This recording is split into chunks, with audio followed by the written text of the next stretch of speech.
Okay, great. Let's call to order the May 7th, 2026 Borough Council Workshop meeting. Yes. I pledge allegiance to the flag of the United States of America and to the republic for which it stands, one nation, under God, indivisible, with liberty and justice for all.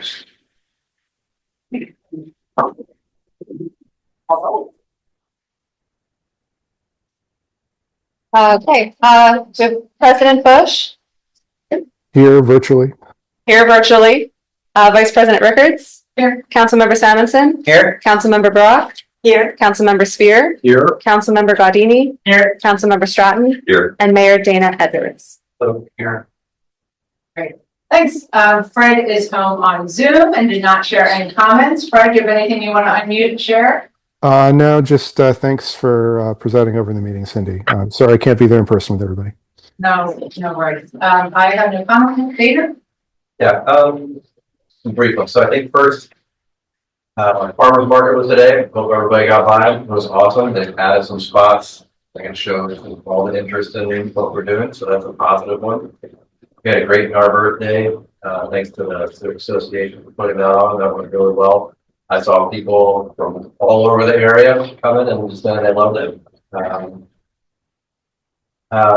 Main point for today would be around kind of the topic. So I'm super excited that 5B is on our agenda. It has been, geez, I don't know. I feel like I get hundreds of emails, so it's probably only like 8 or 5, but it felt like a whole bunch. So I'm really excited to see that get laid out, real clear what it is today, what it could be, what we think about it. Because that has been like the number one thing. I wanted to bring that back. And like a lot of our constituents are bringing that forward tonight. So I think they're huge. So I'm looking forward to this meeting. Maybe I'll stop there first. Well, as you can see, we have a light agenda today with some important topics. Discussion items include zoning discussions and 2 subunits. The first is land use on fitness that the Planning Commission discussed at their last meeting. The second is the 5B district. And under the 5B district, is to specify, this is not the TOD, rather, it's just looking at allowing mixed use buildings to have 4 stories within that 45 feet height limit. Maggie or Emily, do you want to update us on the Planning Commission land use fitness conversation or provide any context before we get started? Sure, Emily, do you want to provide an update? Sure. They discussed whether or not they felt it would be beneficial for Narberth to look further into having fitness and the land use. And overall, they agreed. They talked a little bit. They got into a little bit of specifics and plan to discuss further at their June meeting and see what council's feedback is after tonight. But overall, they thought it would be beneficial for the borough. And just for more clarification, so fitness use, dance use, studio use is currently by right available on the side streets. And we've never allowed that on Haverford Avenue, with the thought being that you wanted vibrancy and economic development. Those were all in, please chime in, Jim and Michael as planning commissions. That was prior to the COVID-19 and retail shift, where you really wanted stores that you could walk into, purchase something and walk out. So it does seem to make a lot of sense of should we be reconsidering that, particularly given the vacant storefronts. The goal being we want a vibrant downtown in Haverford Avenue. So that's why this is coming to our attention now. I guess my question about that is, so is it a personal care use day or personal service use? I believe any type of fitness uses, because we do not have a designated separate standalone definition for fitness use anywhere in the borough, not just in downtown. We just don't have it as a defined use by itself. So that's really the main thing, is like it's a use, it's separate from a personal care or personal service. I believe that it's defined currently, it kind of falls under the umbrella of a personal care use, and therefore falls under that separation requirement that other personal care uses would have. So the intent here is that fitness uses are a separate, singular, standalone use from personal care. They have different demands, different, business types, but different And they should be defined separately. It's, I think, generally understood that those are going to be different than a personal care use, even though there's some overlap there, which is how they're currently kind of in the same bucket. So the then intention would be, if we create them as a separate standalone use, do you want to have any sort of separation in the same way that you have for personal care? Because right now fitness uses are limited under the personal care separation requirements. So that would be a conversation. So not only do you have the definition of what it is, but then where do you allow it? And then do you have any sort of parameter setting around those allowable uses? Yeah, so they are allowed on Haverford Avenue. The personal service uses are not allowed on Haverford Avenue. It's just, they're covered by the dispersion limits, which was post-COVID. So I guess and I don't have an answer to this, I just wanted to daylight that. The question I would be looking for recommendations from planning commission on is how to handle that piece. It makes sense to me that we could create a separate use category for it. Today, if they were to come in under existing code, closest best fit use, which is personal care, the dispersion limits would apply to them. Mhm. And I guess then the question I would be looking to them is, does it apply, does it not apply, how does it apply? So that would be the main, I think, substantive item, in addition to whether it is to create a different definition. The dispersion. Yes. Because that applies to it today. And what is the dispersion requirement? 300, if you have a use of a personal care category, I can't remember if there's any other ones, you have to be 350 feet from another use of that type. Which was nail salons, Right, was kind of the thinking. right, in that right. space. Not- Where you didn't not want yoga, three nail salons in a row. not- Well, I think we understood at planning commission that would apply. Yeah, I guess my question is, does the current code for personal services apply to we have the yoga studio and we have the other fitness studio on Essex Avenue, do those fall under that already now? Yes, and I don't want to speak because I don't recall exactly if it falls under personal care or personal service, if those are separate. Dispersing ordinance, I think, only applies on Haverford. So the one on Essex would, it also only applies on the ground floor, I believe. So for instance, there's a yoga studio upstairs. Yeah, And that's actually also on. I remember, I remember this came up when we were talking about the vape shops, the one that opened on Montgomery, and we do have dispersion for Montgomery for stuff like that. I remember asking the question, well, if something opened up across the street in Lower Marion, a vape shop, would our ordinance keep us, 350 feet or whatever the measurement is? The answer was yes at that point, that we wouldn't be able to have one. That's not the way this is phrased. So there's two different ones. In the one that you're talking about, it's phrased to say approved for use or occupancy by Narberth Borough. So if it's not covered by Narberth Borough, the way that I read that ordinance in the Montgomery Avenue case, which is not what we're talking about here, Right. that would apply. And then the Montgomery Avenue one is specifically within 5A, which is downtown. But again, the Montgomery Avenue dispersion ordinance only applies on Haverford. So, and it's the upper floors. But they can figure through the technical details of that. I just wanted to daylight that would be the substantive implication for creating a different use category to determine how that thing that applies to them today, whether it should or should not continue to apply.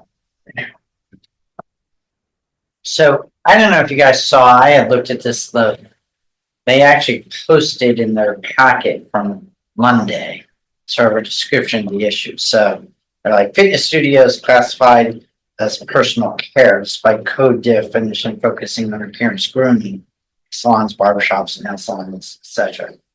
Prohibited on Haverford Avenue ground floors, subject to 350 separation rule based on certain legal business owners. So, they gave us sort of three options on what the recommended options are. Option one is create an indoor recreation category, Right, so Dan. which would include dance gyms. I mean, it could also, you know, what, could you also include an indoor mini golf course? Does that count as indoor recreation? I think there are other things that can fall within that. We're focusing specifically on fitness because that's a proposed use, but I don't want to be that limited when they're thinking about this. That makes sense. I mean, I think our agenda for tonight is just, are we up for considering this and directing planning commission to come up with a code amendment that would allow, it, right? Yeah, and are there any such questions? Joe, do you have? Yeah, from being in the meeting, it sounded to, my memory is that, planning commission was not giving us anything to do. Right. They were saying, this is good stuff, we need to work on it more before we send anything to Borough Council. Just want to make sure that that's. Yeah, I mean, I think they want to know that we're interested Yeah. before they do the work, And right? any questions that we. I see. Yeah. So let's go around, how about, let me check in on Fred here, I don't see. There, Fred, any comments or questions? No, I mean, I think it's good for us to clear it up. It's a use we have several of in the borough, and I think none of us have any objection to this use, you know, in the downtown. We all, it's a fine use of the space, so it's good to get it clarified and get it sorted out. I don't have an opinion about, I mean, I don't personally think there's a need for a dispersal of fitness uses, if that's what we're deciding right now. I think two fitness studios is not really a problem in the downtown. I mean, people have strong opinions. Why don't we So- just go around? Joe, you asked kind of a clarifying question. Do you want to give any feedback on your? No, I think, I'm looking forward to planning commission exploring this and, getting recommendations. Thank you. Yeah, no, I love their recommendations and I just want to know their thoughts on that, one piece that's relevant, yeah. Because it's relevant today, therefore, if we change it, it's a change in policy, I just want to know, which I might be fine. I support them exploring. I have no problem with 2 fitness studios, but I would have a problem with the whole block. So, yeah, I think we should ask them specifically their opinion on dispersion and spacing. Right, and how do you balance that?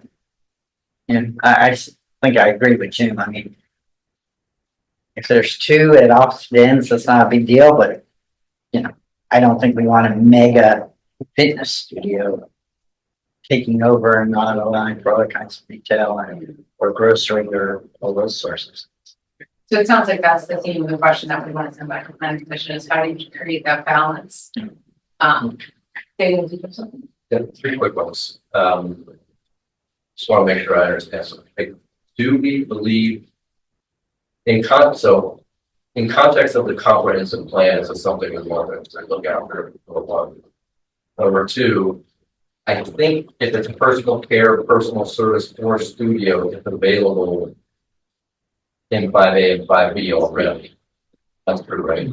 So if that's true, is this what we want planning council, planning commission working on? We do, whoever, sorry. Given everything that we've got to do, like, is that where we want those to be? So be suggest. I think there have been some folks that are interested in renting spaces on Haverford Avenue that would be bring some vibrancy. So, I mean, my personal answer would be yes, anything that's going to bring some energy to Haverford Avenue, I would encourage them to. And I would just add, Dana, to your question is that while we do allow the uses within the umbrella of the personal care use, it is more correct to have a more purposefully defined land use classification as a fitness studio. Mike, you raised an interesting point of a recreation use versus a fitness use. Yep. So we know that we have existing recreation uses in the form of the indoor tennis studio, right, which is a larger building, a larger structure, you know, which is something kind of completely and uniquely different from a small yoga studio. So it behooves us to have these clarifications provided, to have these uses defined. It better protects us from a potential validity challenge. So this is something that we identified through the review of the ordinance, as we were going through the recodification process. So this is something that we do feel like is relevant at this time. I hear what you're saying about all the other things we have going on, but I just wanted to make sure it was on record that it's allowed today, and we are asking. correct, yes. So I guess I am a little confused then.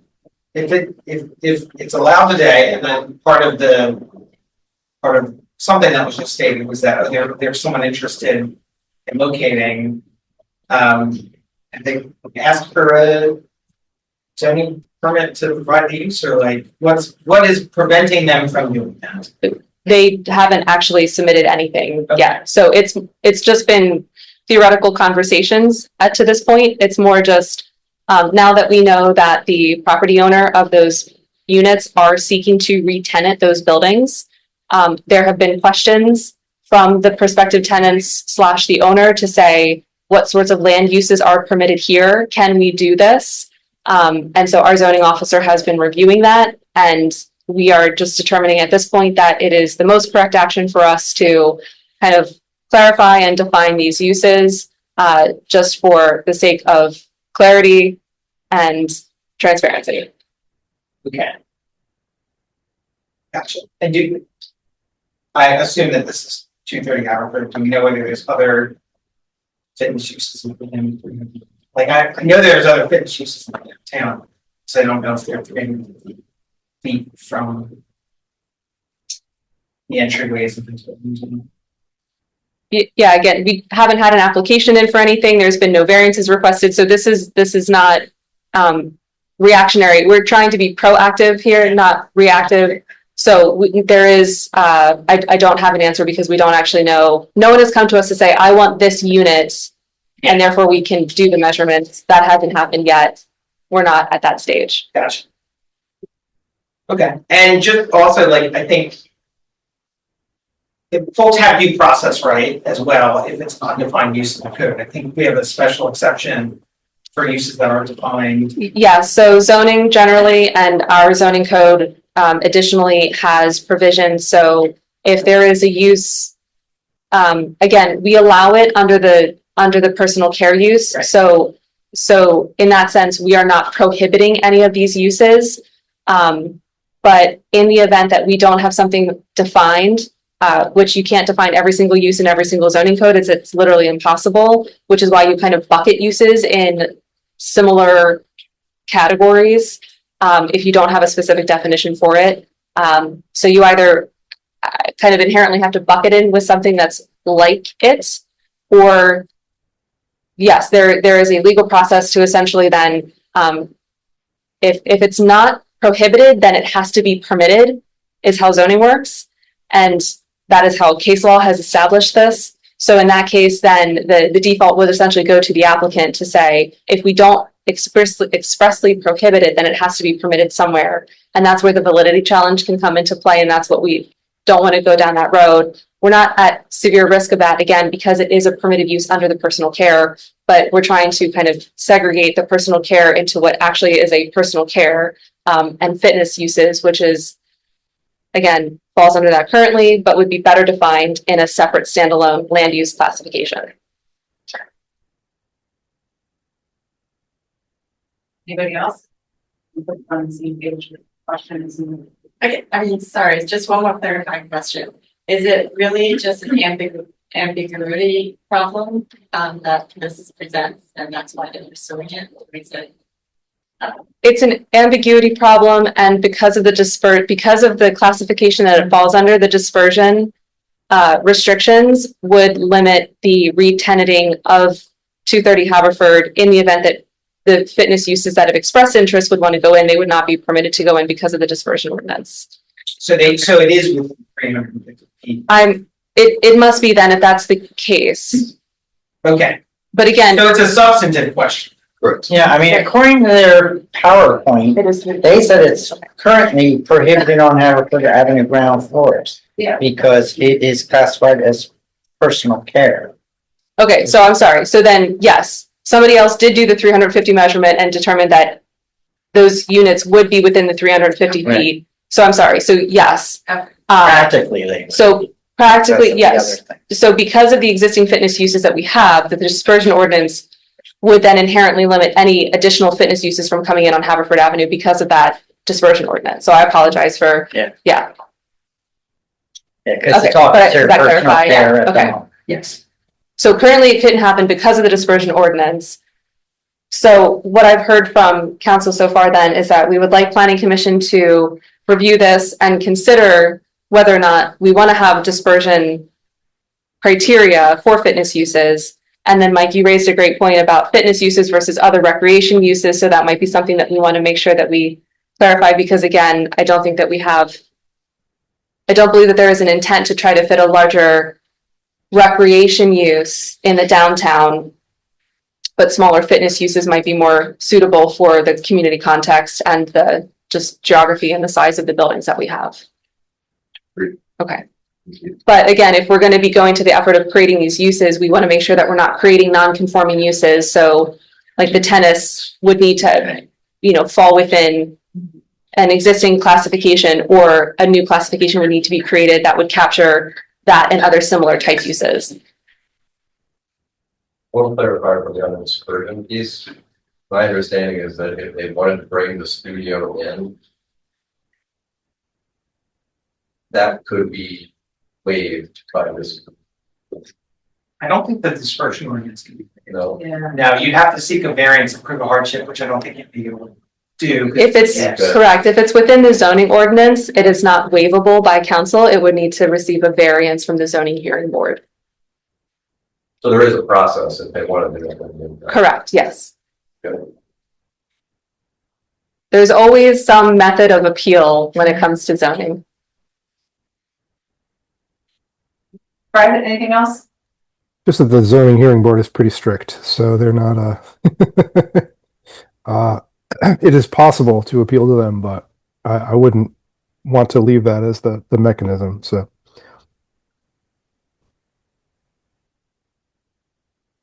Good, okay.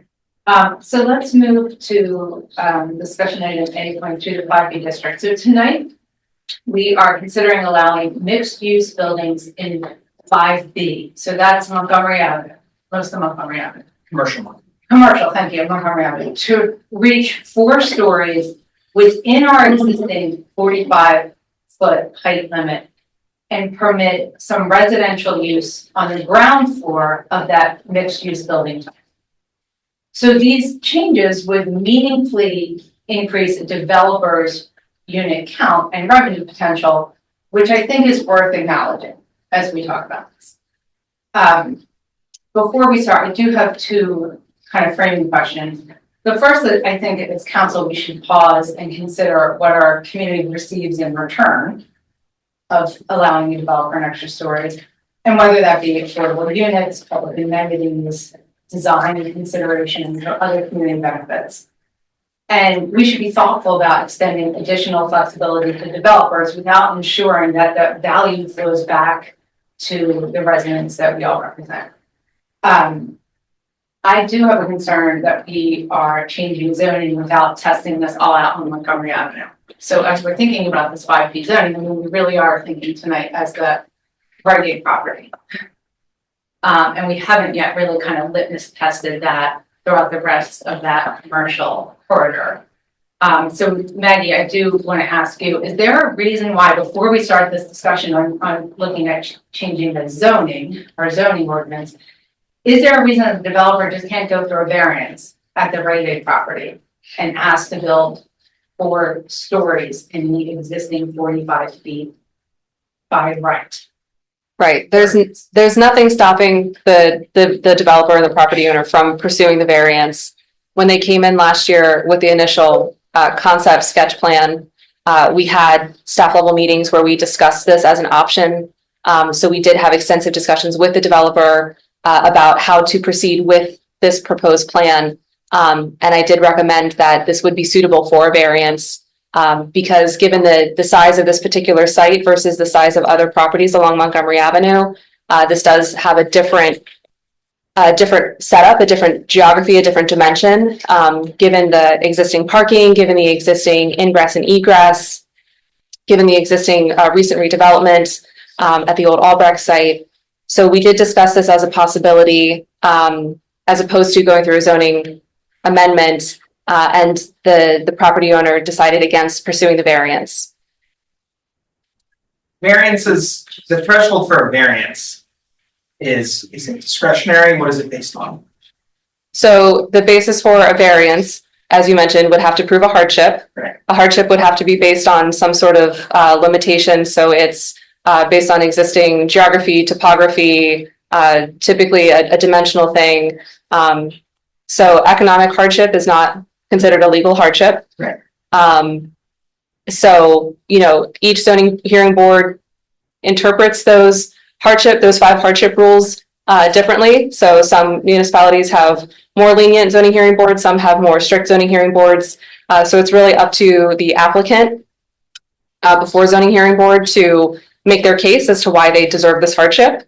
And then the zoning hearing board, as the adjudicators, would then hear that testimony and make the determination as to whether or not to grant that zoning relief. Yeah, and zoning hearing board is a quasi judicial body, right? Correct. Yes. So, and when we talk about hardships, we already covered economic hardships, not a hardship. You're normally talking about physical hardships. You mentioned like the geography of the site, right? Yes. So I guess in the example that was provided, there's other sites on Montgomery Avenue, obviously. Some of them actually do have weird geographies, but the concept behind variance, right, is that when you have a district that's covering a larger area and you can't conceive of, that someone might have a huge slope on their property that makes it largely undevelopable, so you're going to vary in some form in order to basically provide them their rights back because of that hardship, right? That's a fair summation of what a variance is. Yes. So, yeah, so I think in the example that was brought up, right, we have a site that is flat and paved. I don't know that it's a question for the zoning hearing board. I'm not on that body, right? But it seems to me that it's a policy question. I know that lots of municipalities rely on their zoning hearing boards because they find themselves completely unable to have policy conversations. I think that's an indictment more so of the way that other municipalities handle land use. And so I think that really what we're talking about here is a policy question, not necessarily a variance question. So if I'm understanding correctly, it sounds like qualifying for a variance is somewhat of a high threshold. You have to meet certain criteria. So there's 2 different kinds of variances. One is a dimensional variance. So that kind of speaks a little bit more to what Michael was referring to. So, if you have a weird slope or really rocky soils or something else that would kind of prohibit a development and you needed to kind of encroach into setbacks, so you needed a different kind of site configuration. So a lot of like the pre-existing conditions kind of come into play there. So that's what is typically falls under what you would call a dimensional variance. The other one is a use variance. That one has more strict standards of review and adjudication beyond a dimensional variance. So dimensional variances are a little bit more straightforward, have a little bit of a lower bar for meeting that hardship test. And again, it's a subjective thing that's determined by the zoning hearing board members who act as a judicial body. But the use variance is a little bit more strict. In this case, it would not necessarily be a use variance in that the use is already permitted, but it's more of a dimensional variance because it would be increasing. So for example, if they went for a variance to increase the number of stories, so stay within the 45 feet but have a 4th story, that becomes a dimensional variance. So then they would have to meet the hardship standards of a dimensional variance. It is not a use variance because the use would otherwise be permitted just at the height of 3 stories, 45 feet, as opposed to 4 stories, 45 feet. Right. But that's what we're hearing of, well, we have to allow 4 or 5 stories because developers can't build it with 3 stories, so that would qualify for. Economic hardship is not a hardship. Unfortunately, yeah, an economic hardship is not from a zoning perspective, but again, depending on who the zoning hearing board members are, some zoning hearing boards will look at that and say, this is a beneficial change to the community. This is a site-specific change to the community. So this is beneficial in that we can have a positive change to advance kind of the policy without changing the zoning for the entire district. So in that sense, some municipalities, zoning hearing boards will look at this from the perspective of an individual change on a specific property. You can't zone that property differently than the rest of the zone. That's called spot zoning, and that's illegal. The variance, though, looks into consideration of what is the specific context of that parcel versus what are they asking for, and is that a site-specific change that is beneficial to advance the policy goals of the municipality in its, stated community development objectives. So I understand that. I know that our zoning hearing board is historically and recently very strict about it. We enumerate what's available from a variance in our zoning code. They usually just follow the letter of our code, when making these determinations. Theoretically speaking, I'm not suggesting we do this, but theoretically, do we as council have the power to direct or suggest to zoning hearing board that we want them to hand out more variances for economic, to give economic boosts? Well, but again, under the MPC doesn't specify that as a, MPC is state law, Right. does not specify that as a threshold. Theoretically, would we be happier with that if zoning hearing board was in the business of hearing from developers and saying, this is going to be better for your town if we build higher and denser? Do we want zoning hearing board to be handing those out? Jim, if I can. Yeah. I know. Yeah. You don't want council giving wholesale direction to the zoning hearing board. The zoning hearing board are appointed quasi-judicial members who are intended to serve as the adjudicators of those cases. Yep. However, on an individual basis, on a per case basis, the borough council is inherently always a party to the proceedings of the zoning hearing board, i.e. you are like a defendant. I mean, it's like a court hearing, right? Mm-hmm. So you've got, I guess the applicant would be the defendant. So you are a party to the proceeding. You are inherently a party to the proceeding for every case. For the most part, governing bodies choose not to engage in the party process because you want to be neutral. You're not trying to sway or influence your zoning hearing board one way or the other.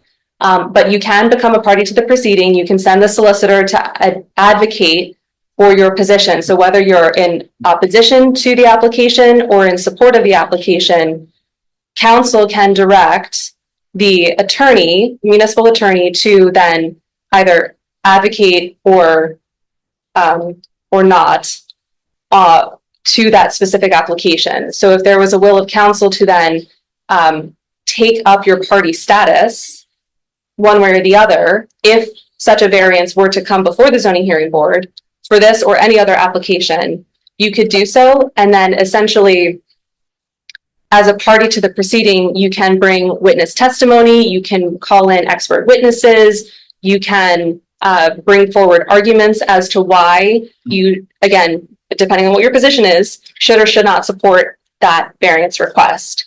So you can make your opinion known in that way, but from council does not give policy direction to the zoning hearing board. The zoning hearing board is, it's their show to run when it comes to how they interpret the MPC, the variance litmus test, and how they adjudicate. But yes, you can be a party to the proceedings and advocate or not you advocate your position for any individual case on a case-by-case basis. But once you go down, and this is what happens in other municipalities, and why I think this is the problem there, is once you go down that sort of route, it's just rule by exclusion.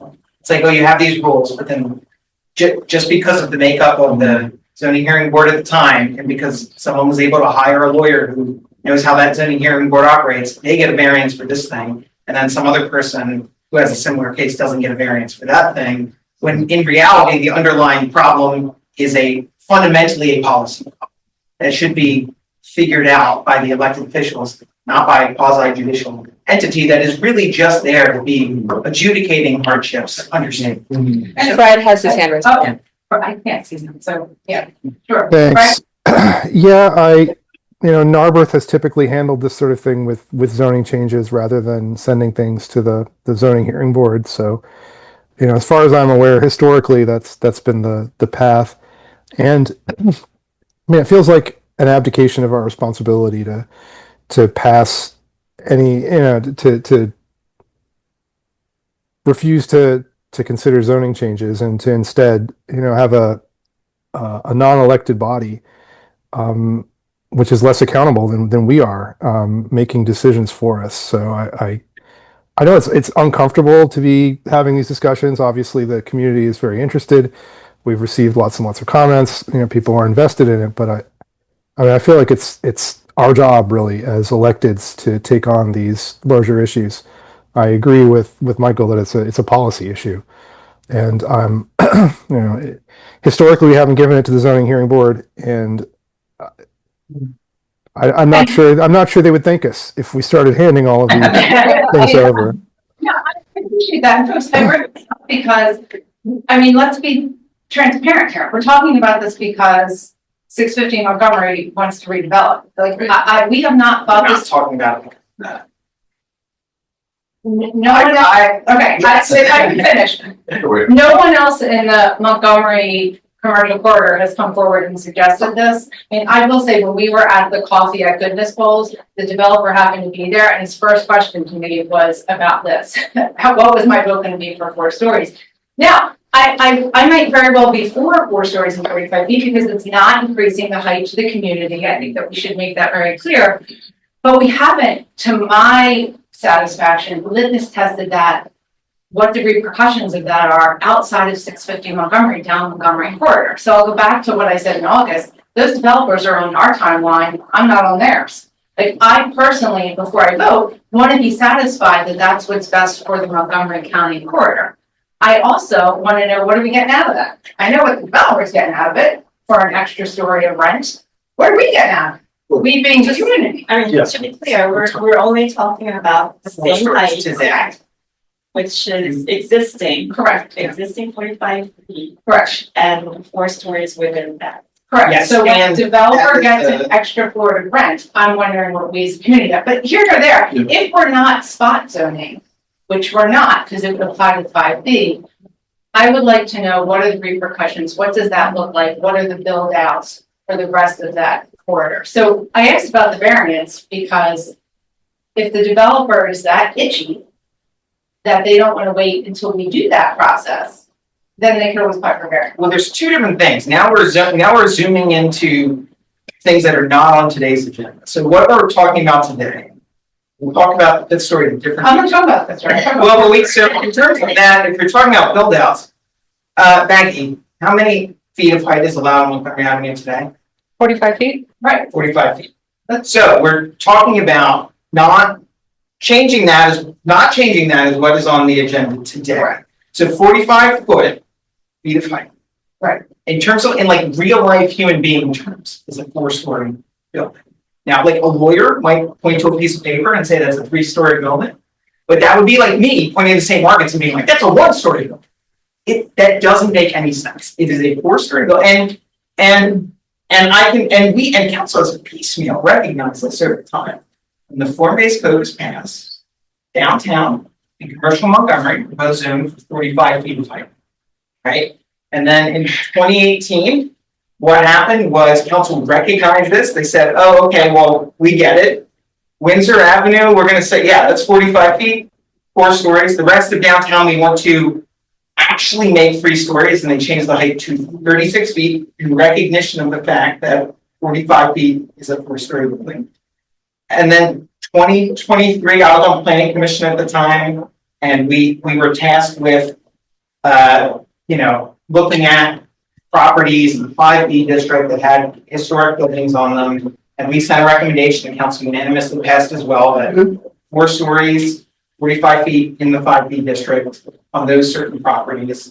And even the 3-story building at the Albrecht site on paper is a 4-story building. There are 4 different horizontal planes that you can stand on in that building. And if you stand in the parking lot, you look at the building and you count window lines going up, you go 1, 2, 3, 4. So the conversation today is not talking about any dimensional changes. It's just taking a box, taking the existing dimensions of that box as a given, and saying that you can utilize that box in the way that any normal human being would actually experience that box. And then all of the rest of the actual dimensional changes, for which we'll need to like see a build out, right, will be handled at a different meeting. But we're not talking about any dimensional changes here today. We're talking about following in the long line of recognizing reality in our code, which past councils have done.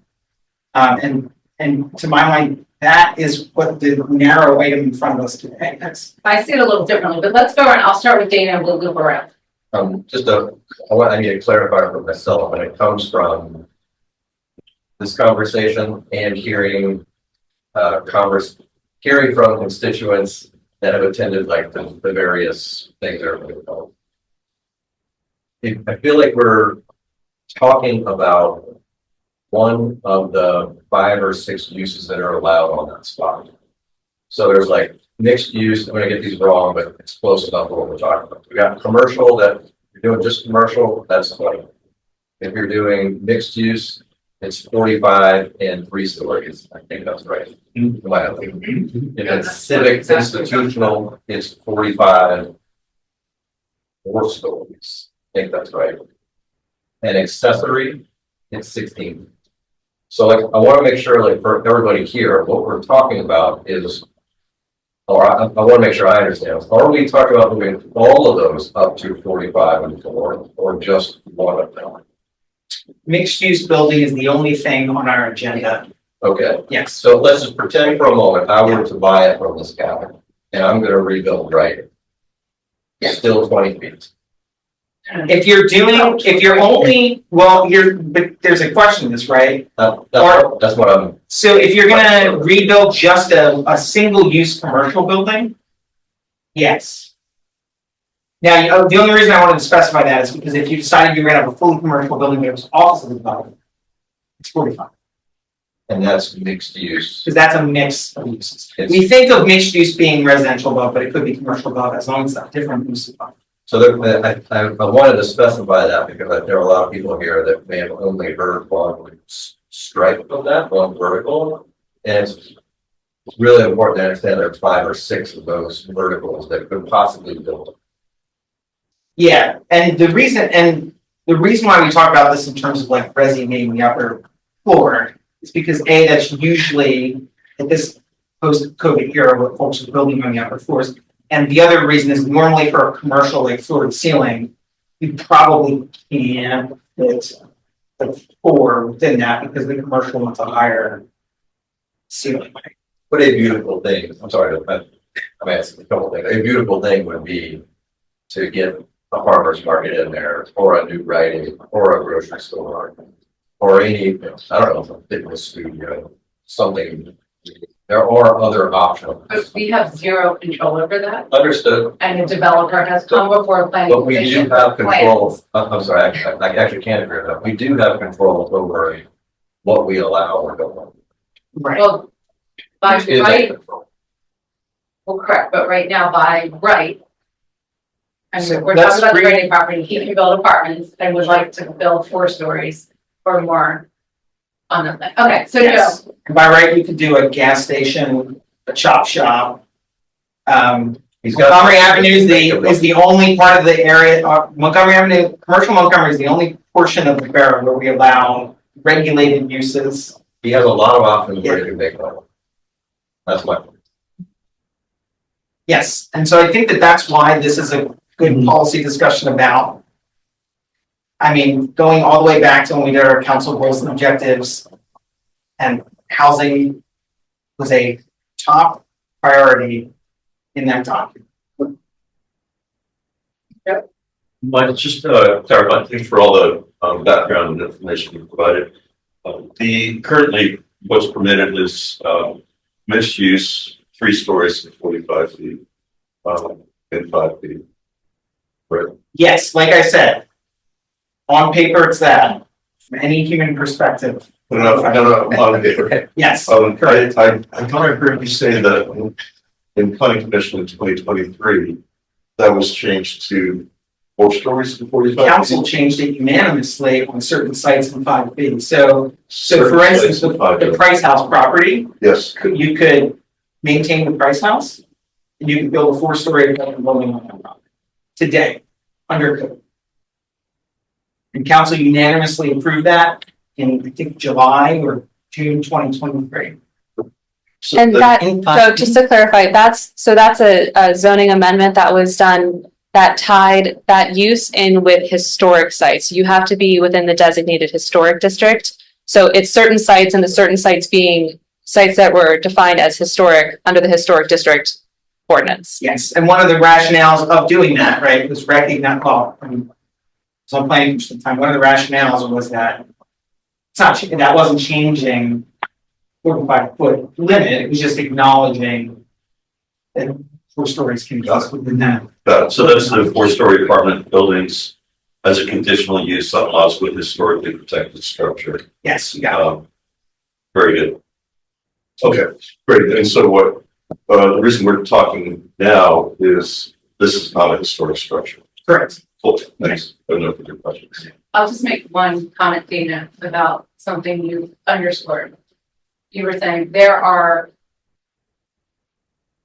things that the writing property could become that would make a developer more money. So I guess my comment would be, then I don't want to incentivize the developer getting more money with an additional story of rent when there are options that might be amenable to the community. In other words, I don't want to hand over an extra story for him to collect rent unless we're getting something out of that. So I don't want to incentivize that when you're saying there are actually good options. If the option was a vacant Rite Aid for the next 10 years, my perspective might be different. And it could also be right that like, I agree. consider as well, there are other human elements to this. So if, for instance, you wanted to say, okay, well, 3-story buildings, and then you go in and you did exactly what you did at Albrecht's, and you create loft units, right? And what we have incentivized, right, are probably more expensive, larger square foot units that are also not accessible. Because if you're gonna go into rent one of those units, right, like one of the benefits of having that style of living is that it's single story for the most part, and it's served by an elevator.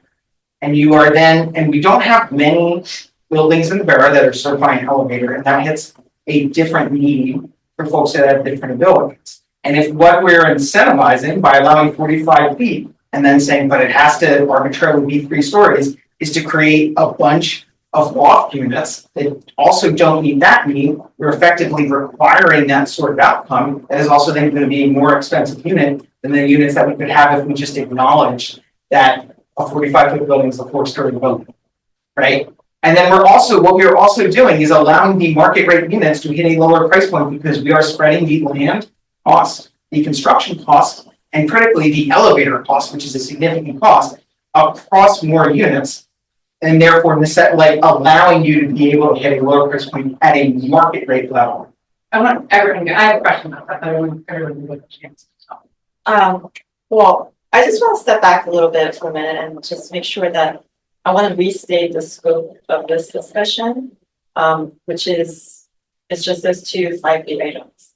The 4 stories within the 45 feet. Yep. And for ground floor residential. So we were originally going to talk about all of the broader items and maybe some of the trade-offs that we could talk about. But this was talked about in the prior council meeting, that these were already, we had general agreement on these items because it was not a change from what was existing, not a substantive change. And so. I disagree with that, Gene. We never agreed. I'm sorry. I don't- Show me in the meeting notes You know, where we agreed. I to, actually and we looked back did on not. the meeting. Went back and watched the meeting. You were today as not well. in attendance, so I Yeah. think. But I think it's the way that you described it. You described it at the time, right? You said, really, what all we're talking about here is the items and ceilings. And that I think is totally correct. Agreed, but if I don't want to step into this. But then the conversation gets bigger where we're not talking about TOD, we're talking about more and more apartments and giving developers more and more stuff. So it's not This just. conversation was in February, the 5th story was already on the agenda at the time. the scope of this meeting was already communicated to council. And it was communicated out to the public. And I think we really need to, if we're going to talk about all of those things, we have to kind of consider that in the full context of all of 4A and 5. And I cannot just kind of piecemeal pick, standards to think about right now, because I think that would be not a responsible approach. Well, that can be your approach, but my approach was listening, learning, and asking questions, and now I have some concerns. On 45 feet. I hear those concerns, and I think we can address that in a later phase when we have that broader discussion. Yeah, I'm present here on that. But is that your comment or should we move to do? Go ahead. Hold on, we have Fred too. He had his hand raised earlier. Oh, okay, I'll go. Fred, go for it. Well, yeah, I do want to make sure everybody gets a chance to talk. I guess I would say that I do see a benefit in allowing a fourth story, which is more residents, more NARVs. I mean, I think that people coming into our community make it stronger, make it better. I mean, I moved here 10 years ago. The housing development I'm in is relatively new from Narberth standards. It was built in the 80s, unlike almost all of our infrastructure. But as a relatively recent immigrant, I think making our community more welcoming, bringing in more people, especially when the form factor remains the same. So we have a lot of other buildings, a lot of other districts where we have a 45-foot height limit, and that's 4 stories. I think pretty much every other point where 45 feet appears in our code, it is for 4-story buildings. So this is,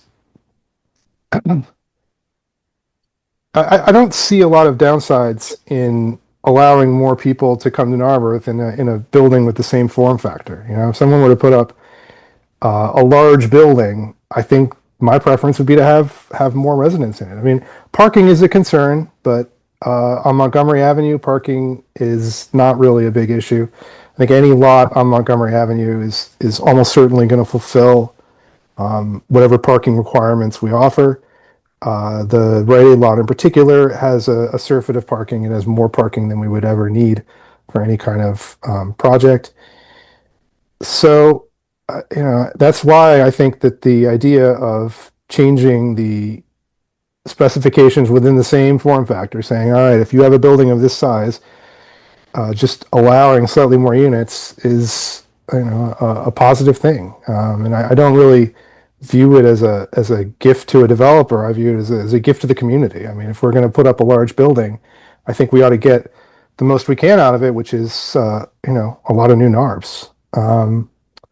And I think I'll just stop there. So I do want to make sure everybody has a chance. Yeah. I know not everyone has spoken yet. Dana, you had one last question, and that was one of my questions, though. Have we litmus test this down in the Montgomery corridor? I did have a response to that, Cindy, which is that Yeah. this doesn't allow anything new. Like, I mean, it's not going to allow any building that couldn't have been put up before on Montgomery, right? So it doesn't really change anything. It's not like a new building type. It's not allowing extra height. It's not allowing extra building coverage in any way. It's just the interior of the building. So and I did have one more thing, which is that mixed use buildings. So the reason we're focusing here on mixed use buildings, I think that they're something that we've considered a core to the community. That's why we focus so much on mixed use in the downtown. That's why we require mixed use in the downtown for a lot of, like, we don't allow straight up apartments.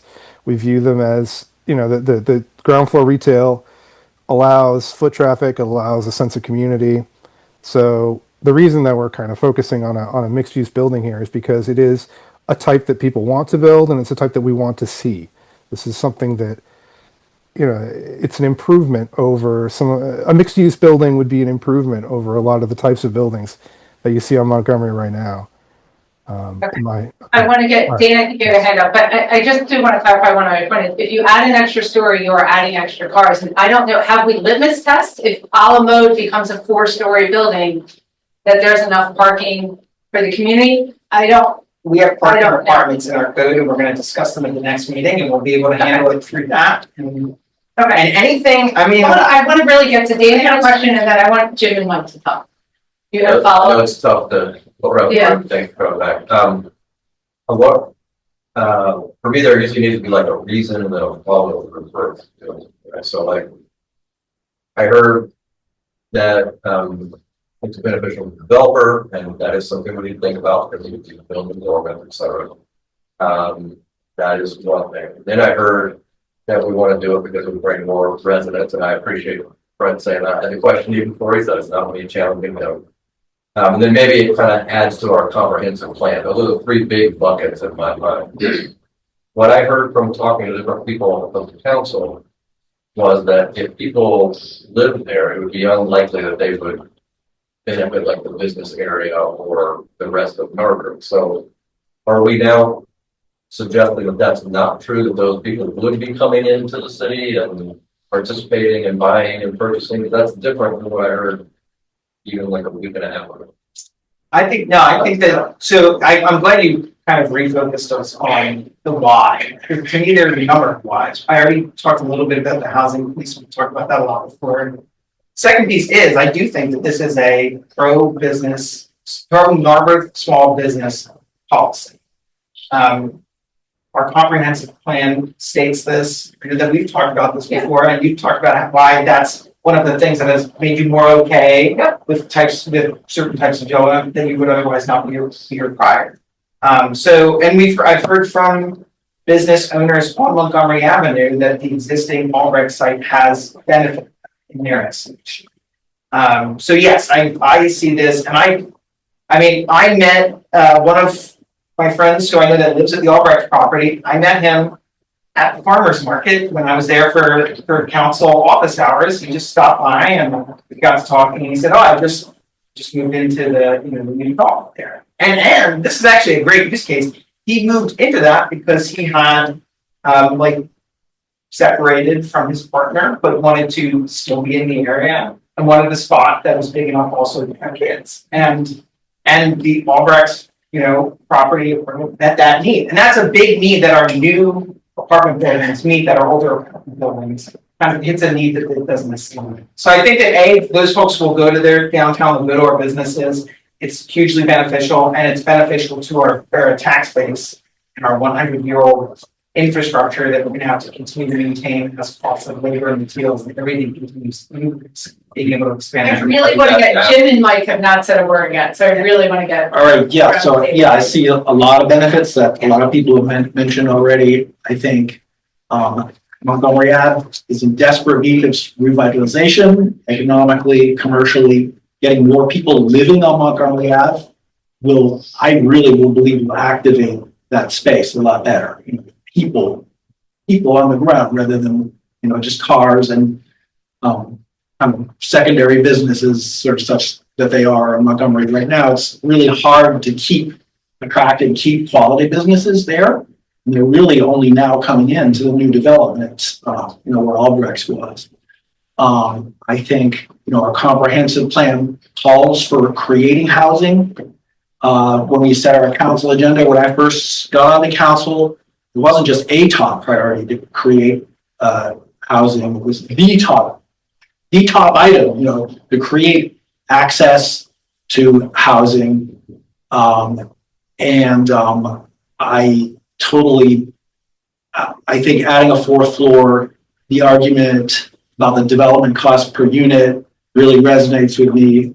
I think one of our biggest problems here is that we really constrain things too much, and we require what is built to be awfully expensive. Developers come here and really all we're getting is multi-million-dollar houses and luxury apartments. And that in large part due to the fact that we are keeping things, we're really squeezing things, what developers can put up here. So their return has to be that much higher. So I think it's almost, I don't want to say no brainer, but this is we're not allowing any additional heights, only allowing an additional floor. If anyone's interested in what 45 feet looks like, I went out today to the building right next door to the old Rite Aid. You know, it's like a gym. I don't know if you can picture it, 632 Montgomery. That is 43 feet tall. It's 3 floors, but it's 43 feet tall. So what we're talking about is something 2 feet higher than that building. So it's an easy visual if you're ever out on Montgomery Ave. That's one of many reasons I'm in favor of this, I think. Can when you say 43 feet, is that at its highest point? It's a Because, square building. okay, because remember, 45 feet in a mixed-use building is not actually 45 feet. Because it does not include elevator shafts, which can go another 9 or 10 feet, I believe. So, you know, in a 45 feet mixed-use building, the plans actually take you up to 54 feet or something. So I just want to be clear that 45 feet does not include what are some accessories. So if you're telling people to visualize that, they got to visualize something slightly different. If you can see that from the street, right? Yeah, if you, right, exactly, or from your backyard, depending on where you go. Okay, yeah, gotcha. Yeah, Mike. Okay, I have so much going last, I think makes it more difficult in some ways, but I want to back up to a couple of things. I am not necessarily opposed to going to 45 feet with 4 floors, provided, I think what Cindy said is, you know, and I fundamentally disagree with Michael that it doesn't make a difference. We are giving the developer something. The proposal is to give him an additional floor of rental income, and what he has expressed is a desire to put more residential on the ground floor, which he currently couldn't do. And I'm of the view that if we are going to do that, we should also be asking for, in exchange for that, one of our goals, which is affordable housing, to put a set aside. If we give him both of these things, we are essentially giving him at least a floor and potentially almost 2 additional floors of rental income, which he's asked for. It does not seem to me to be responsible or consistent with our goals to at least not do what Cindy suggested, which is to explore what are we getting in return. You know, and I understand, Michael, from, you know, a box is a box, right? It doesn't make a difference. But that doesn't mean that you can't ask for something that benefits the community as a whole and meets our other goals. I just don't understand why we think that we should just, you know, give away the milk and, you know, give away the cow too. Like, why not charge something if he wants to be able to sell his milk? You know, essentially a tax on getting an added benefit, which he cannot do, to be clear, he cannot do right now. But I want to step back because I'm very disturbed by 2 things. The process that got us here and the process that's actually here right now. To piecemeal this without sort of putting it in the broader context of what else goes with this. And for example, I'm looking at the comprehensive plan that talks about the Montgomery corridor and talks about better development along the corridor, but while providing for appropriate transition zones between the adjacent residential communities. Close quote. I have proposed to other members of council that I think that if we're going to tie it to a 4-story building, that we should also be thinking about along the entire corridor. There are buildings that butt up right up into people's properties. And are we willing to combine this change that benefits the developers with deliberate, thoughtful plans about how we are going to create appropriate transition zones, either by changing and I've talked to several members of council about this, allowing for greater height or requiring greater barriers of foliage or whatever it may be to separate the adjacent zoning areas that are zoned for housing, especially amongst our neighbors. I'm going to, the people who are living up there. You look at that corridor, that's where our twins are. That's where, a lot of the more affordable houses are. I am not going to allow this development to fall on the backs of the people who live on Sabine and down that corridor where our more affordable houses are, so that they can be looking out their window, literally at a building that's, just a few feet away from their bedroom window. I've worked very hard to talk to the neighbors on Shirley about the particular property. And generally, they are of the view that they are, not going to fight 4 stories on a mixed use if they get the kinds of, barriers and protections that they're seeking in terms of light pollution and things like that. So it's not just, the idea of just having a discussion about considering mixed use buildings with 4 stories and considering residential.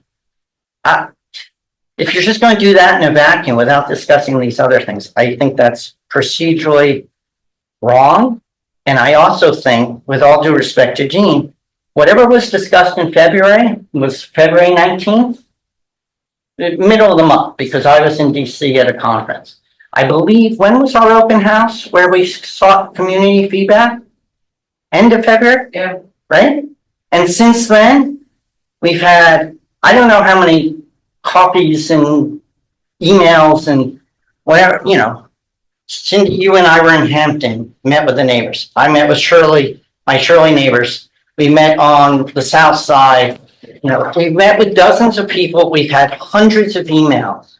Is that just called performative, Gene? If we're saying that whatever we said in February was good enough for us, did we really not actually care what the community was going to say to us? Why seek the community feedback in all these fora if we don't give a damn and it's not going to make any difference to us at all? That is not what we are elected to do. I think it's offensive to the members of the community for you to suggest that whatever went on in February when I wasn't present, oh, sorry, Mike, you weren't here, doesn't mean anything to all these people who are sitting in the audience, to the over 100 emails that I've gotten, to all the people who came out in their evenings, to us, to the people who had coffee with me at Maluga and Get, and I'm sure have been talking to you on the corners and the street corners. Tell me that doesn't mean anything, Gene, or that you're locked into whatever you did in February. Of course, all those concerns are important. I'm not saying we can't discuss them, but we agree to a process where we're going to discuss them with a broader discussion. And I completely agree with you that we can't do this piece. That when we talk about these things, we need to talk about this in the full context of all of it. So we can see the whole outcome.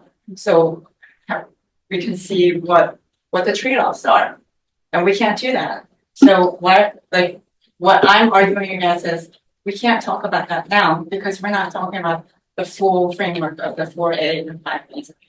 Yes, and Yeah, I don't understand why this is the only thing on the agenda. I agree, because for the last couple of weeks, I had been under the impression that tonight we would be discussing a full range of things. I was trying to prepare various.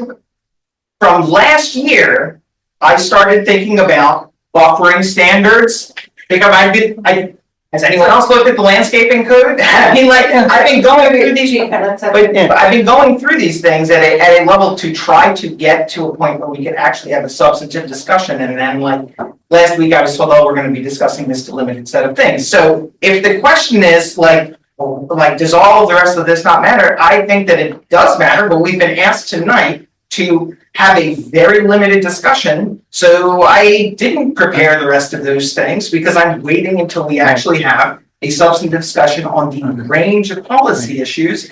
And then I think it will absolutely be in order to try to address various different things, but that's not what's on our agenda tonight. So let me just clarify that, because when we talk about 5A, I guess when I read consider allowing residential uses on the ground, in 5B, sorry, part of my consideration, I took that literally to be, I'm willing to consider that in exchange for, as a part of an affordable housing bonus. So it's not, the affordable housing piece isn't listed here, but that's part of my consideration. Does that make sense? The thing is, as with all of this, I think I obviously, like, I don't think there's any like confusion that I've been like, that I haven't been like Mr. Affordable Housing, right? So like, I've always come to the idea that like, we should be looking at a middle income affordable density bonus on Montgomery Avenue. It makes total sense. Now, I want it to actually work because 10% of zero is zero, right? And so I want to make sure that whatever we do there isn't just performative in the sense that I've seen municipalities go, like, you know, like, we're gonna do this, but they create a density bonus program and it produces nothing. And if we're gonna go through all this brain damage, I want it to actually work. And so that's what I'm coming to the table with. And so like, when we talk about these things, it's like the way that a density bonus program operates is you're imposing an ongoing operating cost on a project, which is fine because you know you have enough get on the other market rate units in order to cover that operating cost until eventually the whole thing ages and then the affordable units kind of converge with the market units in terms of cost. You're reaching into the future and you're dragging forward the future natural affordability of some of these units. But the smaller the project gets, the less that makes financial feasibility to do, and then you just don't get anything. And That's why I've always thought that like, it's a delicate balance rather than just taking kind of like the like, well, let's just lop things off and see, versus like saying, let's actually just try to make this financially feasible and then also address for the other concerns about buffering and sightlines and all of these things, which I think we can do, but I think we can only do those things if we're actually having a discussion about the full range, and we might still disagree on that at the end of it, but like, if the question is, why are we not discussing this, that, and the other, because like, there's substantive items of this, that, and the other that are not on the table in front of us right now. So I'm sorry, I wanna let Jane, because you got a comment. Now I lost my train of thought. And then, I just have that question from my. Yeah. So, you know, at the beginning of this process, and I think what you're essentially saying without saying it is, you're not convinced that 4 stories and demanding an affordable thing to get your residential in 4 stories is going to be enough. Inherently, the subtext of that is you need a 5th story, which is what you've been advocating for. And I just want to say, at the very beginning of this process, I said 2 things about a potential 5th story, which is going to be our next discussion down the line at some point, is do we need a 5th story? And I just want to tee it up now, because why not, right? We've been sort of dancing around the edges forever. I said at the very beginning, demonstrate to me that it's necessitous and compelling to have a 5th story in order to actually get the affordable housing that we want. I threw it out there. I still have not convinced that that's the case. It's been many months. I haven't seen actual data to say that it's not, except for, the developer's own plan. And the second thing is, I will call it a rebuttable presumption in light of the fact that the builder, in fact, on the property, built 3 stories and was obviously thought that that was economically feasible. So seems to me if 3 stories was economically feasible, short of a major shift in market forces or costs, that, giving him 4 stories and essentially 5 if he wants, what I'm proposing is give him the 5th by letting him use the ground floor for residential, which is what he says, the 4th floor, the ground floor for residential, convince me that that's not feasible, but it seems to me we're giving him a lot, and the evidence suggests that should be enough just based on what's literally across the board. We know there's been a major shift in the economy over the last 6 years. I mean, is that the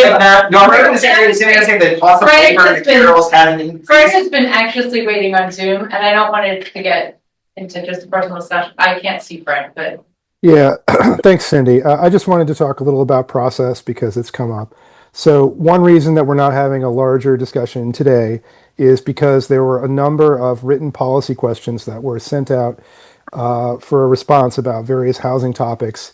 We still have not gotten answers on those, and there was an objection raised that we should not have a fuller discussion until we get answers to these questions, which we sent out several months ago. I'm sympathetic to that argument. So that is why we are not discussing a larger number of topics. As to why we're discussing this one, so Mike, I apologize if you were not included in these discussions, but there were initial discussions that we all felt that these were fairly lower level changes that we thought were worthwhile on their merits, which is why they were originally separated and why we decided, why I continued to think that we could have a discussion on these topics today. So that's just a discussion of the process. If you want to blame someone, Mike, blame me. Gene does not have anything to do with the structuring of the meeting topics. And that is why this is as it is, and why we are waiting to have some questions answered before we proceed with discussing other topics. If there's any other questions about that, feel free. I'm happy to answer right now while anybody else. Is that clear? Yeah, no, and it feels like you bring up the point that we can't talk about this in silo, right? We need to talk about it because now we're talking about apartments in 4A, apartments, affordable housing on Sabine. We're talking about apartments on Montgomery Avenue.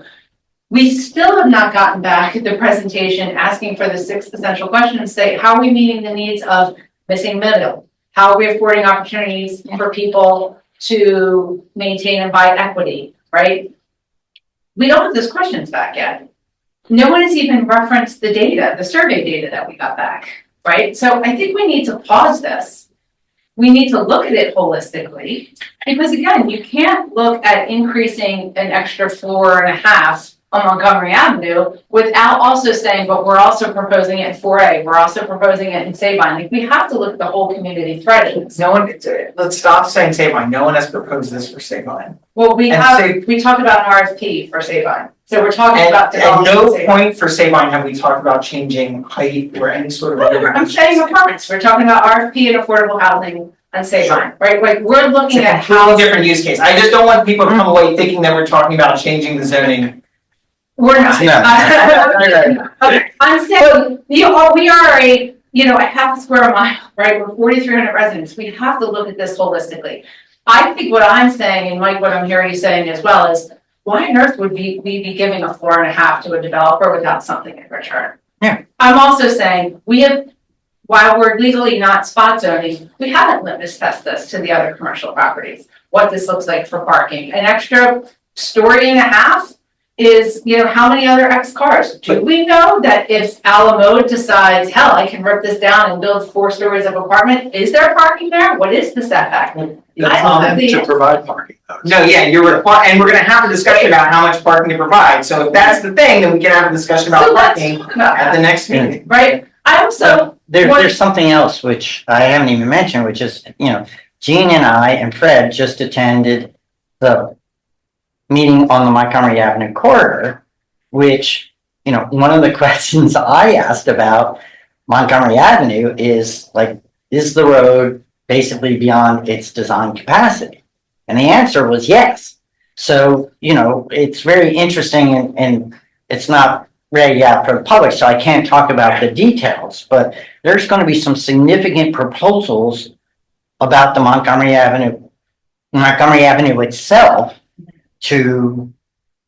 for various things. And we have to figure out, part of the zoning, I think also is, should we be rethinking egress and exit, especially if we're going to have bigger development, right? We don't want, actually this part is public. So, because this was at the last meeting over in Ardmore, the number one cause of accidents is people making left turns, coming off of Montgomery or going into Montgomery, right? So, one of the things we have to think about is if we're going to zone or there's going to be these bigger developments, do we have to rethink? And I don't even know what they are.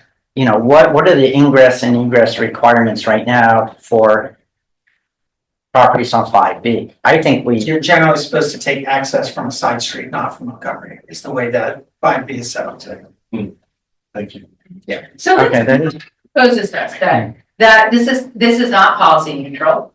We need to wait for a couple of things. A, we still have not gotten back the questions that we asked the county to answer. Cindy, we are getting that presentation from Adam at our business meeting Great. in May, so Perfect, in that's 2 the one. weeks. So we wait and listen to Adam and we talk to him, where we talk about the survey data. And we have to look at this holistically at these different spots, because yeah, again, I don't want to get into it right now, because Michael, to your point, like, we're not talking about this, you know, I'm gonna say, like, I'm not gonna vote for 5 stories, so here's our shot. Like, let's do, okay, I'll agree to 4 stories, but that's where we're getting the affordability. You know, and that might be that negotiating piece, but we can't talk about that now because we're not talking about the larger picture. So is everybody comfortable if we say we're gonna wait until Adam Shuntz comes, presents the questions that we asked of him in August, and then look at this holistically?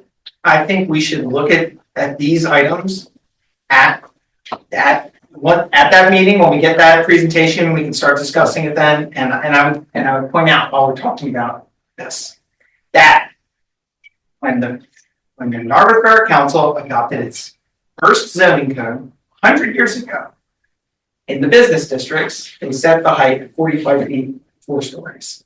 So this baseline that we're talking about, that's so controversial, that NARBS 100 years ago set that as the regulation. I just wanted to throw that out there as a point of historical. Michael, I'm not sure it's as controversial as you're making it out to be. The question is, if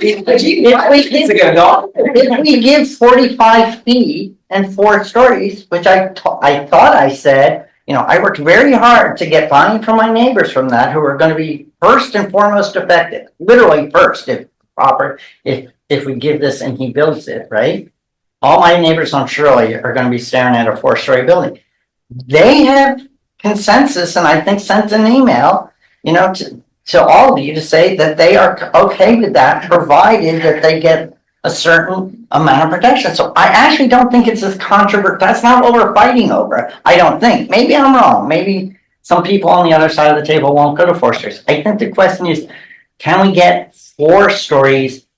If we give 4 stories, what do we get? It's as simple as that. I want to know, if I'm giving 4 stories, can we get an affordable housing piece? Can we get some things for all these properties that I'm looking at, all these houses that literally butt up on the purple?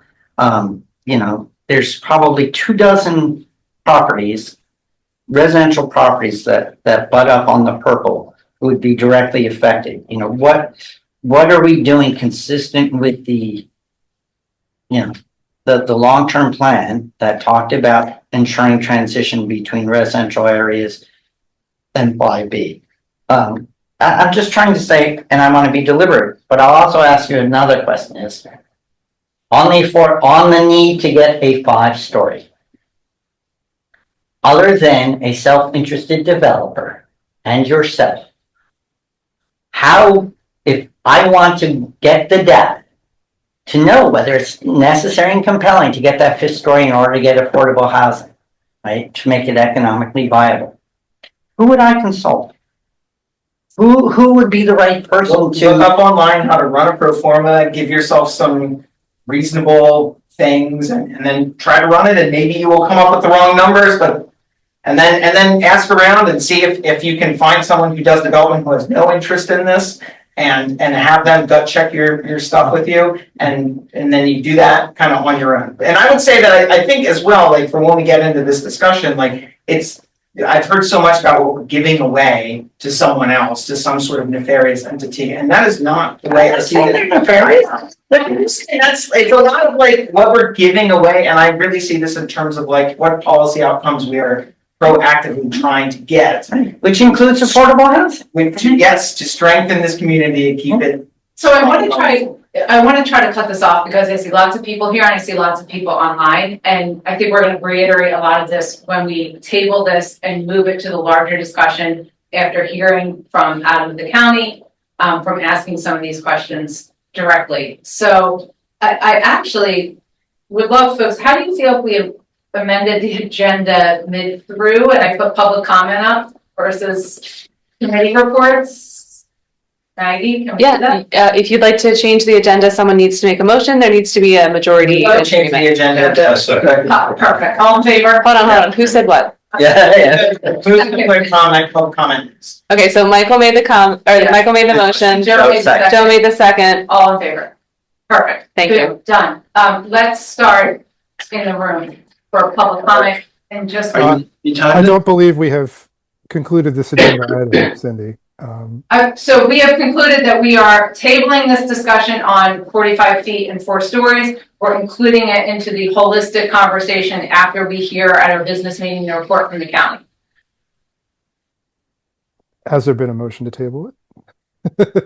We're not voting. There's It's just a no discussion. vote. There's. Well, fair enough. I guess there is no, this is a discussion item, so, I guess it is. I saw nods of My, that. my apologies. Do we need Yeah, a? I can't make a motion? No, it's a discussion. It's a discussion item. Cindy's It's a right. discussion My only, apologies. so you don't, Okay, Okay. it's, if you're concluding the discussion, you can just conclude the discussion and then okay. with the intent that this will be a discussion at our business meeting. Fabulous, what Maggie said. Let's move to public comment. We'll ask you to stand, state your name and address, and you are gonna have 3 minutes. Wait. So I'm timing this This- with my color thing. I mean, if you're ready to go, If I could get my screen to share on the monitors. We're testing out I a will new. Yeah. explain how this Judy, would works. you like to be the first guinea pig? We're going to stand? Wait, Hold on. Folks, we want a way that we can really kind of judiciously allow everyone to have their 3 minutes without abruptly cutting folks off. So we're really trying to develop a system, when I say we, I This is mean a Jim. test. Yeah, So so we'll Make ask you you co-host, so Yeah. you should be able to share your screen. to just be aware that you 3 minutes. where do I do that? Share. Like that, share entire screen. Right? Yeah, interesting there. Okay, all right, Okay, fabulous. Judy, if you could get us off. okay, so I'm gonna do that, cut me off. Okay, Okay, Judy, and everyone who comes after Judy. I'm gonna start, you'll see a green screen when you're talking. Okay. That will count to 2.5 minutes. They'll show you. I'm gonna be brief, don't worry. Okay. Let me explain for everybody. So this is, then there'll be a yellow screen, which represents a 30-second warning. And then it will proceed to an orange screen, which means please finish up. So this is meant to be sort of a gentle way to get people through their 3 minutes All right. without a harsh beeping or stop talking. So, Are you no, I wait for the green. you can't. You go ahead. All right, I'm Judy Giuliani. I live on Woodbine Avenue. And Fred made a comment that he didn't see any downside to bringing more people into the borough and creating more density. But there is a downside to that. Today, I drove from Woodbine Avenue to Cricket Avenue in Ardmore. It took me 35 minutes. That is the downside of creating more density here and all over the main line, where they're pushing this, more stories, more density, more affordability. That's the downside, making people miserable. Thank you. go to the first row. Second row, third row? Sure. You're right. Yep, please. Okay. Name and address? I'm Micah, 122 Woodside Avenue, Narber. Borough Council and Mayor Edwards. He's on Zoom. Okay. Council members, I want to be clear. Many residents oppose any new apartment buildings or mixed-use development in Narber. We did not choose to live in a dense urban corridor. We chose a small borough with character, scale, and livability. We keep hearing the phrase middle housing as if to make it sound harmless. But density is density. More units, more traffic, more parking pressure, more congestion, and more strain on the infrastructure fundamentally urbanize the town. That is not the future many residents want for Narberth. And there is a contradiction in this entire argument. The current zoning environment and development pressures are part of what drove housing prices higher in the first place. Now, we are being told that adding apartments will somehow solve affordability. If that is the case, then I have to ask you directly, is it this council's intention to drive down the value of existing homes and significantly alter the character of our neighborhoods? Narberth does not need to become denser to succeed. Population growth is not automatically progress. Preservation of community character, open space, and quality of life matters too. And I have this written, and I have handouts for all of you, because sometimes it seems like you're not listening to me. So who can I give this to? Anybody?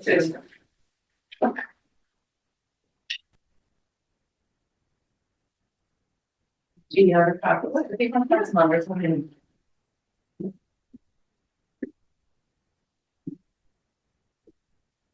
Thank you. You're welcome. I'll do it for a second. Done. Hi, I'm Lynn O'Connor. I'm at 302 Woodside Avenue. And I just want to talk about the process. I really do agree that it should be holistic. You have to consider all the impacts. You can't just say, you can't piecemeal and have a slippery slope of saying 4 stories, well, maybe 5 stories, and maybe at a later date we'll consider parking, traffic, and setbacks. Just won't work. And I also just want to ask you respectfully, as a citizen of this community, that you consider what we are saying. You have been elected by us. We count on you. You don't push your own policy objectives. You listen to your community. Thank you. Back to the third row. Sure. John Monroe, Grove Place. Mine isn't really a comment, it's actually sort of a series of questions about the substance of the zoning proposal. And I think a lot of it was touched on in the prior discussion, specifically at the beginning with Haverford Avenue. I think it was sort of talked about in the beginning of the discussion about 5B and whether there's been a proper test case for that change, or if it's just going to be a blanket change. So I suppose just for the record, the question would be, and it can be decided later whether it gets addressed or you just go through and comment and do the next thing. Is it, in fact, council's desire to allow the 4 stories, 45-foot limit throughout the entirety of 5B and not just in specific, more appropriate spots along that corridor? The second thing I was wondering is if council, the zoning conversation seems to be a bit of a football between a couple of different entities locally. Obviously, Borough Council and our own Planning Commission. Zoning hearing board came up a little bit, but that's a different subject. And county, maybe the state to a degree. What I'm wondering is, has this conversation, have you guys consulted, you guys in Planning Commission, all the other entities involved, has a bona fide expert economist or somebody with a more holistic knowledge of not just the zoning, not just as a planner, but an economic expert been consulted on these changes and the viability of them and how effective they may theoretically be. And then thirdly, about Haverford Avenue and the bank building. I guess it's kind of curious and a little concerning why we're discussing allowing the approval of a proposal for the bank building and possibly changing the allowed uses on Haverford Avenue when, as I understand it, the owner of those buildings hasn't really achieved the things that he was expected to with the area as it is under the current circumstances. That was just my question. Thanks. And we're not going to engage in back and forth questions, but John, these are 3 questions that are important and I think are actually most appropriate for our next meeting. So thank you. Okay. I could talk about that last one after the meeting. That's helpful. Anybody else in the third? I will. Nancy Weber Center, 2 Shirley Circle. And actually, I sent my comments to Borough Council members earlier today. And I wasn't going to say anything, but I keep hearing that what we get in exchange for what we're giving is more people. And I keep hearing density, and I understand the importance of density, that we need more people. But it just feels sometimes when I listen to you that that is the be all and end all. Is there an end point? Like, is it just density for the sake of density? Of course, there are trade-offs, and there's certain trade-offs you wouldn't make. You would be making more trade-offs than I think are appropriate. But, you know, when do you stop? Or will you just take every opportunity to build more and higher? And that is how it feels. So I'd really like Borough Council to address that question sometime. You know, why all this density? Because maybe a lot of people don't understand it. And when do you stop? Like, is Narberth gonna go down the tubes if we don't have 2,000 more people in here? I mean, that sounds extreme, but I'd like to know what you're thinking on this. Thank you. We'll move online. Can they see this timer online if we do it? Yes. Yeah. Oh, okay, cool. So Emily and Maggie, can I just ask you to go down the list of hands, please? Sure. So we have Karen Marie Scanlon. So good morning. So a question, or good evening. So a question I have, Cindy, you said that there's an RFP and discussion of affordable housing for Sabine. So Fred, I want to ask you, what is the status of that RFP, assessment, appraisal, development plans, or discussion for 201 for a development on any portion of that property? Fred, you also said in March or April there would be public meetings. Were there any? Were they in public, in private homes? We didn't really hear about them. And what is the most current information on the 201 property in its entirety with its timeline? Would you like me to continue and then you can circle back? We're not going to answer questions at this time, Carol, Yes. All right. You're asking for a test case for a 640 Montgomery. Well, as you said, next door there is one. That 5-story sketch building on the website is actually 66 feet. I don't know, the pictures that I saw, I looked at them just now, say 66 feet. But my biggest question is, how would a developer know to make the plans? How would the borough office know to expect them and put them on the website? And are we missing the discussions that happened on the 5-story sides now? It seems to be putting the cart before the horse. And then Cindy, you were talking about the economics, and Mike Soundson also. Fred, is council engaged economic experts regarding mixed use or having economic data that this increased building height is as an economic driver besides what Montgomery County Planning Commission is? And you're talking affordable housing. Is there a rubric? And if you look again at that Montgomery County Planning Commission survey, middle housing does exist as stated in their survey. And I've said so many times, just because someone wants to live in Narberth, we don't have to provide housing they can afford. Affordability is personal. We all worked our behookers off to buy our homes here. That's the American way. Just because someone wants to live here, we don't have to provide a house for them. The town says we do not want to be urbanized. Why are you pushing this? Cindy also said the Montgomery County survey has not been utilized. Well, and as Lynn said, listen to us. We don't want this overdevelopment. Connie said the same thing. We don't want this. There are more people against this density than for it. And I'm going to conclude. You know the empty buildings on Haverford Avenue? What can be done to drive the owner to make them more aesthetically appealing? It really doesn't show well on our town. That Kool-Aid man is a nice touch, but it's falling quite short. So is the owner responsible to keep the outside of those buildings looking nice? Okay, thanks, Carol Marie. Your time is up. I will just comment that there's been no movement on Sabine. And I've noted your questions for next week when we have, or I'm sorry, our next meeting when we have that holistic conversation with Adam Chance from the county. I'm sorry, say it again. We'll take your questions and I will add them to the list for our business meeting when Adam Chance comes to present. Thank you. So is that for the RFP? No, there's no movement on Sabine. We're going to move to the next person, Carol Marie. Thank you. You can move on. We have Jackie. Great. Jackie, you can unmute yourself and ask or make your comment, please.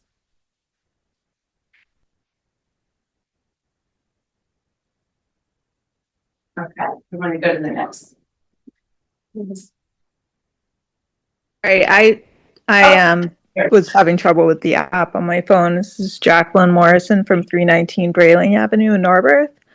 I appreciate the spirit of wanting housing to be affordable, and building new affordable housing is a nice idea in theory. I guess my questions would be, how would you maintain that affordability over time? I would expect that even if there are incentives at the outset, that at the end of the day, that housing would end up being market rate housing, because that's in the best interest of the developer.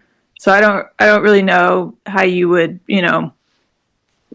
force that issue down the road. So I feel like we'll end up with, just more of the same. I also don't necessarily, I kind of understand where others are coming from, saying, I would have I love Narberth, but, I was priced out of other areas when I was looking for a home in 2013. And, I think that's sadly what happens sometimes. So, I can appreciate all the different perspectives. But if you're really focusing on affordability as the main driver here, I think maybe you need to examine that viability over time. I also just wanted to express my strong support for keeping any mixed use development with retail in the bottom of it as a benefit for the community. I would strongly oppose allowing residential development on the first floor. So those are my main points. Thank you for listening. Thank you.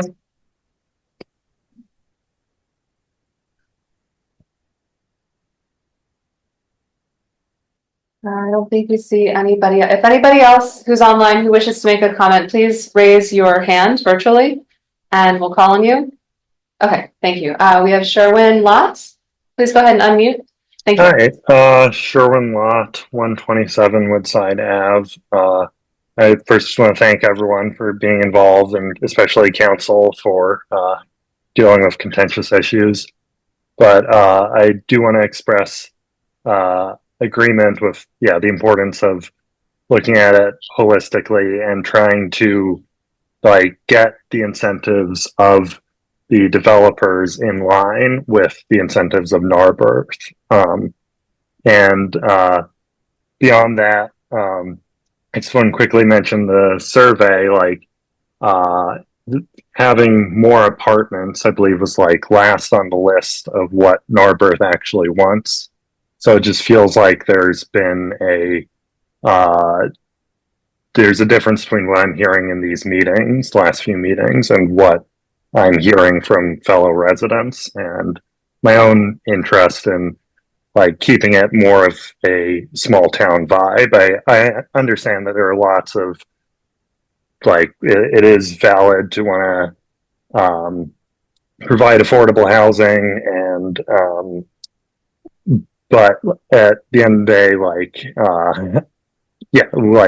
we moved to Narberth because we like the town vibe and we want open space, and I think that's I guess one last thing I wanted to say about the survey is I actually didn't finish or fill out the survey because I was reading all of the good points that council was making, but I wanted to think about them because I disagreed with them. So just I understand the purpose of the survey and that you wanted to communicate at the same time about the reasoning, but you're naturally going to bias the survey if you're trying to list all of the reasons for developing apartments in your survey. So I will send an email at some point to have my effectively respond to the survey, but to introduce the biases there, and apartments were already at the bottom, even given those biases. I think that's all I want to say. Thank you. Appreciate all of your time tonight. Thank you, sir. Any other hands online? Anyone else online would like to make a comment? Okay, folks, seeing no hands, then I'm gonna compile these questions that we've heard from folks and make sure that we include and address them when we see Adam Chance at our next business meeting. So, Cindy, can I just say one short thing? Because I feel like we did jump over the why a little bit and several people raised this, density for its own sake.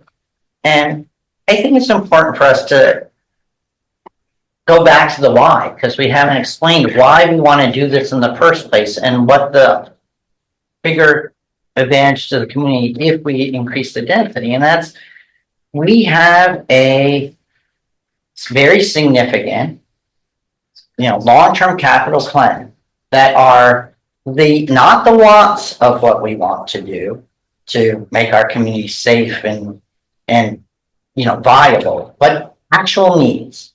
And the shortfall over the 5-year or 7-year period is several millions of dollars, right? Yeah. $7 million, 5 to 7. It's something like that. I don't want what you want. It depends on how many projects we're looking Right. at and if we're accounting for Yeah. potential grants or not. Yeah, and we've already started to defer some of that. And there's only 2 ways that we can cover that. And that's to increase your taxes or to have more taxpayers.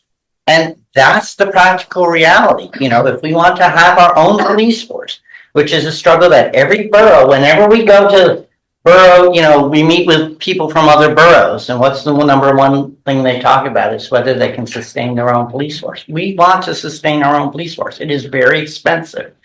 If we want to, somebody said it very early on in the game, do we need this?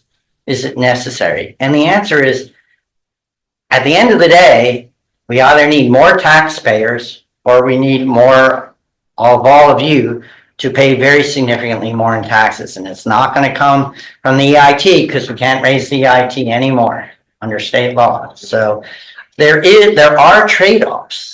And, we sort of lost the why. Well, We sort of leaped right into, we're doing this without explaining the why. And I think it really is important that we articulate to the community the why. I would ask this just to hold that because I have that question and that starred. Yes, But several people said it. It seems to be a recurring theme. We will start with that, I would suggest, when we have Adam Chance come. Yeah. Because that's one of those questions, right, is we ask the context for that. So I will take all these up and send them off. Yeah, I think that's a good point. We did lose a lot. The mayor mentioned that as well, and he was right to kind of refocus us, and I appreciate you bringing that up, because there's lots of why, and I know that we're in the why all the time, and so we kind of overlook it. Yep. But yeah, I think that we did not do a good job of communicating it at this meeting, and I think we should start there and hear downwards from that. I have lots of notes for our next conversation. Okay, let's move to committee report then, and kudos to Jim with that last minute. That was. I'm gonna credit my wife for running that color app. Okay. Great. Yeah. Okay. Kudos. You like it? Yeah. It's Fred Garden, this was my big chance. Yeah. Speaks control of all that. That's The award, okay, finance and administration. We have not met since the last meeting, so nothing Okay. more. I think that's it for infrastructure, Same. fabulous, Jane. We have not met, but can I just give a couple of updates? We did have the Montgomery Avenue corridor meeting with the elected officials, so it was Fred, Mike, and myself who met with the Lorraine Township engineers. And we went over that in terms of just our preliminary recommendations. So they are going to plan a public meeting, not likely in June. So once they nail down the date, I think that will go well. Yeah. And Maggie was on the phone too. Yeah. Let's not Well, leave Maggie out. yeah, so as soon as we hear the date of the next public meeting, we'll be sharing that in the newsletter, on socials, on our website, and encourage everyone to attend. Yeah, I'll do this. Okay, I have no announcements for the good of the group. Does anyone else? Not too now. No, with that, can we get a motion for adjournment? Motion to adjourn. Second. All those in favor? Is Fred still on? Yep. Okay. Okay. Fred, All right, to adjourn. feel better. I just-